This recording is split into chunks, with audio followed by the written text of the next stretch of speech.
मुख्यमंत्री देवेंद्र फडणवीस यांनी जनसुरक्षा विधेयक विधानसभेत सादर केले। हे जनसुरक्षा विधेयक विधानसभेत मंजूर झाले आहे।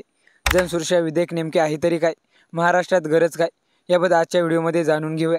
जनसुरक्षा कायदा हा एक आजमीनपात्र आणि प्रतिबंधक कायदा आहे। या कायद्यानुसार जर सरकारला वाटत असेल की एखादी व्यक्ती सार्वजनिक सुव्यवस्थेसाठी किंवा राष्ट्रीय सुरक्षेसाठी धोका आहे, तर त्या व्यक्तीला कोणत्याही आरोपाशिवाय ताबडतोब ताब्यात घेतले जाऊ शकते। या केंद्रीय कायद्याअंतर्गत कारवाई करताना अनेक वेळा प्रशासकीय अडचणी आणि पूर्व परवानगीचे अडथळे येतात। महाराष्ट्रात स्वतःचा स्वतंत्र कायदा बनवण्याची मागणी अनेक वर्षापासून केली जात आहे। राज्य सरकारचा असा युक्तिवाद आहे की हा राज्याच्या अंतर्गत सुरक्षेसाठी एक प्रभावी कायदा असेल। हा जनसुरक्षा कायदा आणि त्या अंतर्गत बनवलेला कायदा प्रामुख्याने अंतर्गत सुरक्षेसाठी संबंधित आहे। या कायद्याचा मुख्य उद्देश नक्षलवादी, माओवादी आणि अंतर्गत सुरक्षेला धोका निर्माण करणाऱ्या इतर संघटनांनी व्यक्तींवर कारवाई करणे असा आहे। देशातील काही नक्षलग्रस्त राज्यांमध्ये असा विशेष कायदा आधीपासून अस्तित्वात आहे, परंतु महाराष्ट्रामध्ये असा कायदा नसल्याने पोलीस आणि सुरक्षा यंत्रणा UAPA सारख्या केंद्र सरकारच्या कायद्याचा आधार घ्यावा लागतो।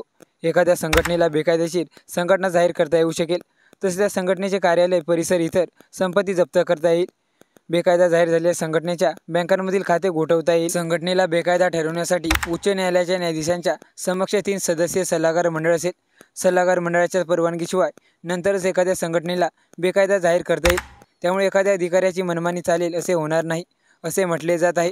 DIG रँक अधिकाराच्या परवानगीनेच गुन्हे दाखल करता येईल।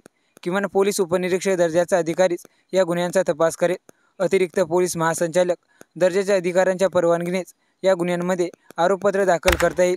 त्यामुळे कायद्याचा गैरवापर होणार नाही याची काळजी सरकारकडून घेतली जात आहे।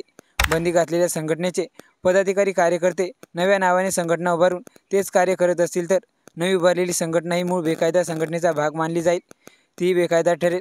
मात्र वंचित बहुजन आघाडीचे राष्ट्रीय अध्यक्ष प्रकाश आंबेडकर यांनी या कायद्यावर आक्षेप घेतला आहे। प्रकाश आंबेडकर म्हणाले, महाराष्ट्र जनसुरक्षा विधेयक महाराष्ट्रातील फुले शाहू आंबेडकर विचारधारा नष्ट करणार आहे।